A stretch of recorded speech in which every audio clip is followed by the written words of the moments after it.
Kindly subscribe this channel for more educational content.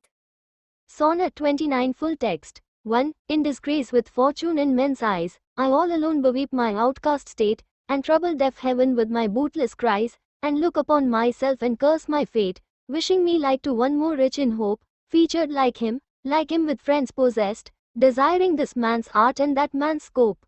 With what I most enjoy contented least, yet in these thoughts myself almost despising, haply I think on thee, and then my state, like to the lark at break of day arising from sullen earth, sings hymns at heaven's gate, for thy sweet love remembered such wealth brings that then I scorn to change my state with kings.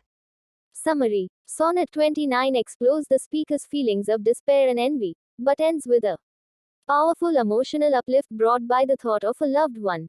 The speaker feels outcast and unlucky, rejected by society, in disgrace with fortune and men's eyes. He mourns his situation, prays to heaven, and feels ignored. Bootless cries equals useless prayers. He compares himself unfavorably to others, wishing he had more hope, better looks, more friends, greater talent, and wider opportunities.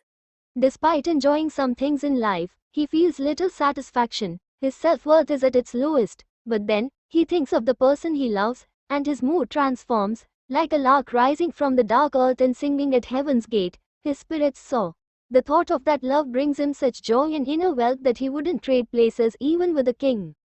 Analysis. Themes, despair and self-doubt. The sonnet begins with a deeply personal expression of isolation and emotional suffering.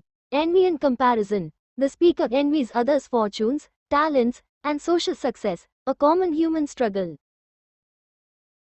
Redemptive power of love. The thought of true love transforms his outlook, lifting him from hopelessness to gratitude. Tone, melancholy and insecure at the beginning, turning joyful, grateful, and triumphant by the end.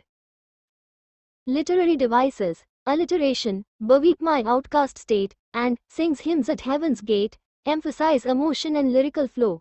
Metaphor, the speaker compares himself to a lark rising from sullen earth, a metaphor for emotional rebirth. Contrast, the sharp shift from despair to joy shows the emotional depth of the speaker's love.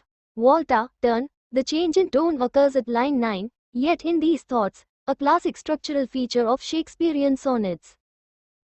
Conclusion. Sonnet 29 is a powerful depiction of emotional struggle and the healing power of love. Though the speaker feels rejected and full of self-loathing, just the memory of love elevates his soul, making him richer in spirit than any king. Viewer, kindly subscribe this channel. Share this video to your pioneers. Comment your feedback. Thank you for watching.